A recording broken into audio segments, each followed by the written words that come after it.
অনেক মানুষ মনে করেন যে তাজবিদের পরিভাষায় লাহনে জালি যদি হয় তাহলে তার নামাজ নষ্ট হয়ে যায়। কারণ তাজবিদের অনেক গুরুত্বপূর্ণ নিয়ম আছে এবং তাজবিদের নিয়ম মানা আমাদের জন্য অনেক বেশি জরুরি।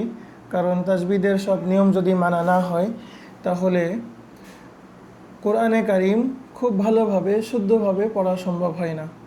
কিন্তু এর অর্থ এটা নয় যে তাজবিদের পরিভাষায় যদি কোনোটা লাহানে জালি হয়ে যায় তাহলে নামাজ নষ্ট হয়ে যাবে। বিষয়টা মোটেও এরকম না। বরং নামাজ কোন ভুলের কারণে নষ্ট হবে, নামাজ কোন ভুলের কারণে নষ্ট হবে না, এইটা সম্পূর্ণ আমাদের জানতে হবে। ফিকহের কিতাবের মধ্যে জাল্লাতুল কারি নামে স্বতন্ত্র অধ্যায় আছে, সেই অধ্যায় থেকে আমাদের বুঝতে হবে। তো এই বিষয়টা যদি আপনারা সহজেই জানতে চান, এই বিষয়ে যদি আপনারা ক্লাস আকারে পাইতে চান, তো আমাদের 6টা ক্লাস আছে, সেটা আপনারা শুনতে পারেন। সেইটা যদি আপনারা শোনেন তাহলে আশা করি কোন ভুলের কারণে নামাজ নষ্ট হয়, কোন ভুলের কারণে নামাজ নষ্ট হয় না, সেই বিষয়টাও ইনশাআল্লাহ আপনাদের কাছে অত্যন্ত স্পষ্ট হয়ে যাবে।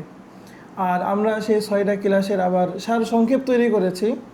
তো আপনারা যদি চান যে আমি 6টা ক্লাস এত লম্বা সময় দিয়ে আমার শোনার সময় নাই, বা আমি আরবি এত পরিভাষা বুঝবো না, তো তাদের জন্য এই 6টা ক্লাসের আবার সারসংক্ষেপ তৈরি করা হয়েছে।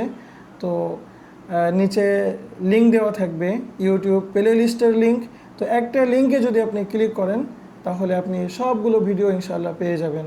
এবং যদি উপকারী মনে হয় তাহলে আমাদের চ্যানেলটা আপনারা সাবস্ক্রাইব করে আমাদের পাশে থাকবেন। আল্লাহ তাআলা আমাদের সঠিক বুঝদান করেন এবং এই অনুযায়ী আমল করার তৌফিক দান করেন।